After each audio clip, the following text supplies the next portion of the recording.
sofa. Someone had opened a window too far, and the wind kept tapping against the blinds like it wanted in. I sat at the far end of the table next to a pitcher of water no one touched. Across from me was my younger brother Zachary Brooks, 29, freshly shaved, wearing a suit that didn't quite fit but looked expensive. He glanced at his reflection in the dark screen of the turned-off TV, adjusting his tie like this was a job interview. Our parents sat next to him, Margaret and Tom Brooks, mid-60s, tired in the eyes but polished for the occasion. My mother kept patting Zach's hand. My father said little, the way he always had when he wasn't in control. At the head of the table stood Graham Whitmore, our grandmother's estate attorney. Older than both our parents, with silver hair combed straight back and a voice like gravel warmed by sunlight. He'd known Grandma Margot for over 40 years. Called her the only client who ever corrected my grammar. This was the will reading. Margot Chin, our grandmother, had passed away 2 weeks prior. She was 78, quiet, brilliant, and frugal to the bone. The kind of woman who clipped coupons, wore cardigans from 1991, and somehow paid off my entire college tuition without ever mentioning it to my parents. We all assumed the house, the savings, what little there was, would go to Zach. He needed it more. That's how the story always went. Graham read through the legal preamble with practiced cadence. Then came the line that pulled the air out of the room. To my grandson Zachary Brooks, I leave my primary residence on Hamilton Drive, my 2007 Toyota Camry, and the funds held in my personal savings account, ending in 3482. My mother exhaled like she'd been holding it in for days. Zach smiled, not smug, just relieved. He leaned back slightly as if life had finally thrown him a bone. Then came my turn. Graham adjusted his glasses. To my granddaughter, Elena Brooks. He paused. Too long. I leave $1 and my enduring love. That was it. No pause after, no explanation, no exception clause. Someone chuckled too loudly to be accidental. I think it was one of the cousins on Zoom. Or maybe it was Zach. I didn't turn to look. My mother made a small dismissive sound and touched Zach's arm again. She never needed much, she said, just loud enough to be heard. No one looked at me. Graham moved on. More legal clauses, something about the garden furniture. I couldn't focus. I stared at the single paperclip on the folder in front of me. Gold-colored, the kind Grandma Margot used to buy in bulk. When the meeting ended, Zach shook Graham's hand like a man accepting a promotion. My father thanked him. My mother asked where the deed paperwork would be sent. I stood up and walked out before they could pretend to say goodbye. Outside, the wind had picked up. The sky had gone that soft gray just before rain. And in my purse, I still carried the thank you card Grandma had written me 6 months earlier, folded so many times it was barely legible. Don't ever let them confuse silence for absence, darling. Quiet people carry louder truths. 3 days passed. I didn't answer texts from family. Not that many came. One from my mother, brief. Hope you're not upset. You've always been so independent. That word again. On the 4th morning, I was in the kitchen stirring oatmeal I didn't want when my phone rang. Graham Whitmore. His name looked too formal on the screen. Like the call would be too. I answered on the 3rd ring. Miss Brooks, he began, then cleared his throat. Elena. I was hoping you could stop by the office. There's a separate matter your grandmother requested I handle with you alone. I didn't ask why. I didn't say anything for a second too long. Then, what kind of matter? Not part of the public will, he said. She left instructions. Very specific ones. It won't take long. His office was cooler than before. Same leather chairs, same silence that clung to the walls. Graham stood when I entered, as if I were my grandmother and not her granddaughter. He didn't offer coffee. Just motioned for me to sit, then locked the door behind us. That sound, soft metal catching made something shift inside my chest. He retrieved a small fireproof envelope from a locked drawer. My name was written on the front. In Margot's handwriting. Blocky, slow, deliberate. She said to give this to you personally, he said, laying it down gently, and only if you came alone. I didn't touch it right away. I stared at it, like it might evaporate if I blinked. She prepared this nearly 4 years ago, Graham added. Reviewed it every year, never changed a word. I finally reached for the envelope. The paper was heavier than I expected. "Take your time," he said, then stepped out of the room. He didn't need to say, "This changes everything." The silence had already said it for him. I broke the seal slowly, careful not to tear her handwriting. Inside was one page, handwritten, no corrections, no hesitation. I unfolded it with both hands like opening something sacred. Elena, if you're reading this, then I've already disappointed some people, and I've finally trusted the one who never asked me to. I stopped breathing for a second. Her voice came back to me, not how she sounded in her final days, but how she used to speak in the kitchen, with one eye on the stove and the other on the weather. You always listened when no one else did. You remembered which light switch stuck. You learned to make pie crust with your hands, not a machine. I remembered that. The sun coming in through the side window. Her showing me how to press the dough, not roll it too thin. She used to say people rush things when they don't trust the result. When I was 23, I moved to Geneva. I told the family I was a translator. What I didn't say was that I translated financial reports for people who never used their real names. I blinked. Geneva had always been a blur in her stories, a city made of snow and soft scarves. I learned early that people who make noise often waste money. So I did the opposite. I watched. I invested. I kept the accounts quiet. I could almost see her desk, wood worn down on one side, the leather-bound ledger she never let anyone open. The account in Switzerland now holds approximately 4.2 million. You are the sole beneficiary. I stopped reading. Let the number just sit there. Not sink in, just wait. You won't find this amount in any document from last week's reading. It's held under a trust I created outside the estate for a reason. They wouldn't understand. They'd say you don't need anything. But I've watched you give when no one gave back. I've seen how you work, how you disappear to keep peace. I exhaled, not realizing I'd been holding my breath.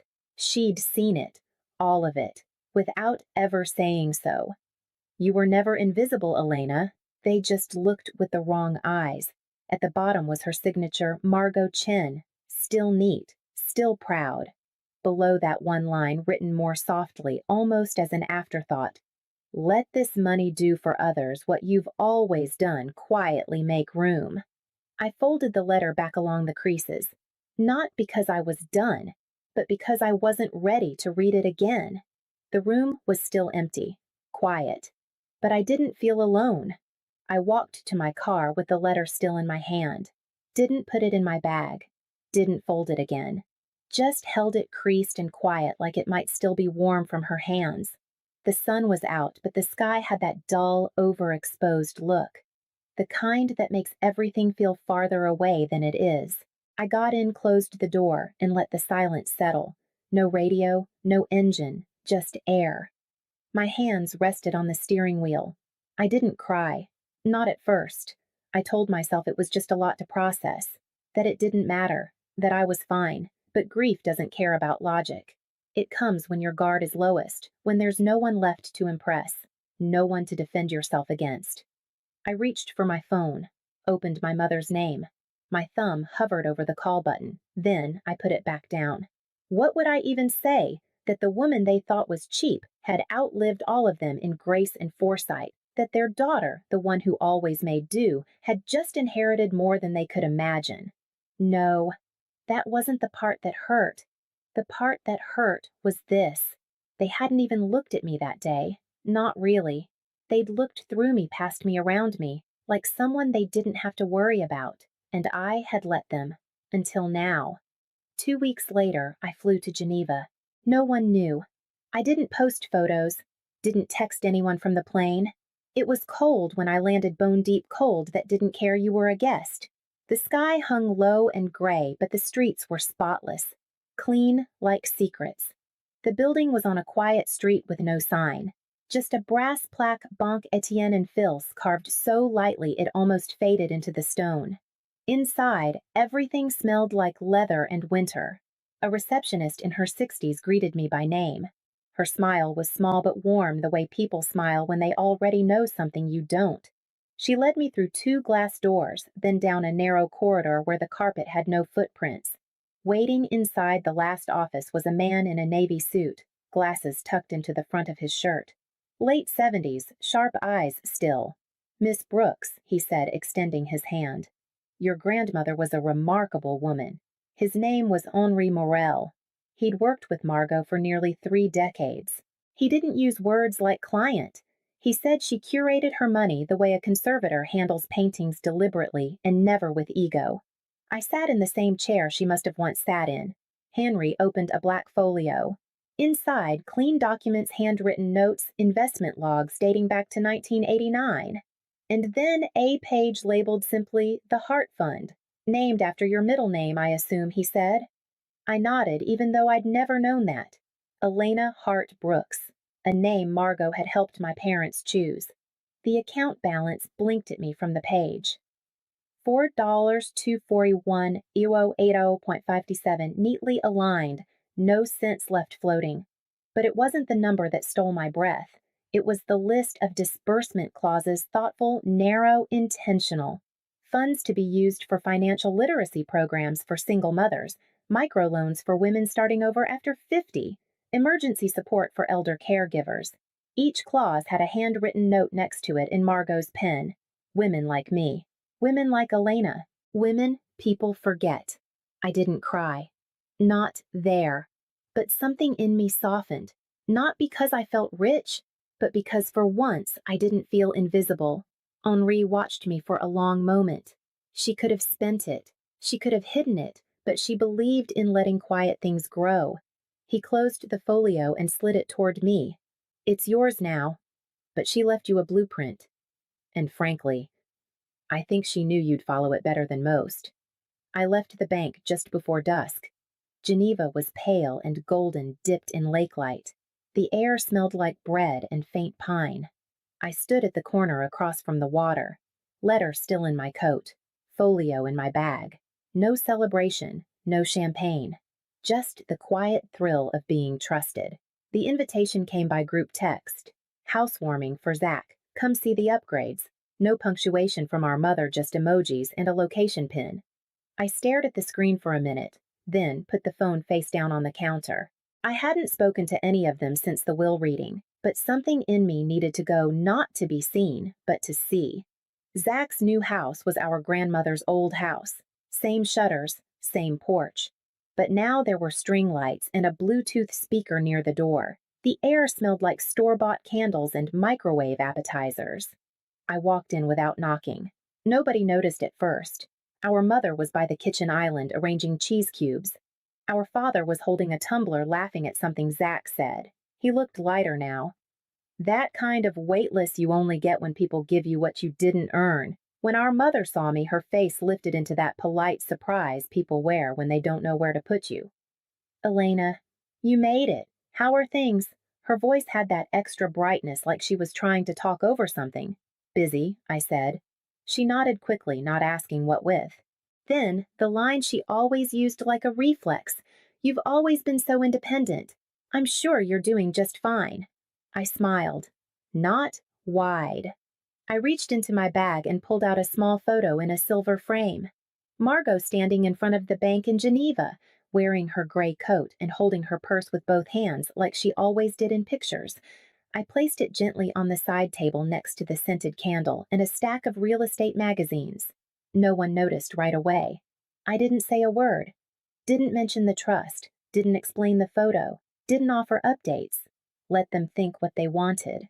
And when Zach raised a toast thanking family who believed in him, I stepped outside. The air was colder than I remembered. I zipped my coat. Didn't look back. The office was nothing special. 2 rooms above a laundromat. A window that stuck when it rained. Beige carpet someone had tried to make look intentional with a rug. But the door had my name on it. Chin Hart Financial. Chin for Margot. Hart for the middle name she gave me, though no one in my family ever used it. They preferred simple names, edges they could hold on to. I didn't tell anyone in the family about the business, not out of spite. There just wasn't space in their understanding for what I was doing, and maybe that was the point. The first person I helped was a woman named Lorraine, 61, recently widowed 5 years from retirement and drowning in her late husband's medical debt. She cried in my office when she realized she didn't have to sell her car, said it was the first time anyone had shown her a spreadsheet she could understand. The second was Camille, a former waitress who raised 2 boys on her own and never opened a savings account because, as she said, what savings? We started with $30. 6 months later, she had $100 tucked away, and a sense of calm she said she hadn't felt since 1998. I didn't take photos, didn't post testimonials, no before and after transformations. This wasn't about marketing. It was about what happens quietly when no one's asking you to prove yourself. I kept Margot's letter in my desk drawer. Some days, when I felt the smallness of the space or the slowness of progress, I reread the last paragraph. Let it help those like you, quiet girls no one thinks are watching. It was never just about the money. It was about offering choice and time and a way forward that didn't require permission. One night after everyone had left, I stood by the office window watching the laundromat lights flicker below. I thought of Margot folding her money into silence, thought of how no one ever asked her why she lived the way she did. They just assumed. I think that's what made her choose me. Not because I needed it, but because I'd understood her need not to be seen as needy. People always think legacy is loud, a statue, a plaque, a wing of a hospital. But sometimes it's a spreadsheet explained slowly, a bus pass covered, a late-night call answered without judgment. Sometimes legacy is the thing no one claps for, and I was okay with that. A year passed. The rug in the office still curled at the corner, the window still stuck when it rained, but the calendar on the wall was full. Names, check-ins, second chances written in pencil and slowly inked in. On a Friday afternoon, Lorraine came by with a thank you card and a loaf of banana bread. She wore lipstick that didn't quite match her sweater and smiled like someone who'd learned how to breathe again. She handed me a folded piece of paper, a typed letter. It's the email I sent to cancel the debt collector's payment plan, she said. Took me 3 tries to hit send. But I did it. I nodded, didn't say much, just let the moment land. Before she left, she paused at the door. Your grandmother, she said she must have been someone. I looked at the picture frame on my desk, the one with Margot standing in front of the bank in Geneva, wearing that gray coat and holding her purse with both hands. She still is, I said. Later that evening, after everyone had gone, I pulled out the card Margot had once written me, the one I'd carried to the will, reading folded too many times. I read the last line again, quietly. To no one. Don't ever let them confuse silence for absence, darling. Quiet people carry louder truths. I smiled, then turned off the light and locked the door behind me. If you've ever been left out because they thought you didn't need more, maybe you understand. If you do, just leave one word she should have heard more.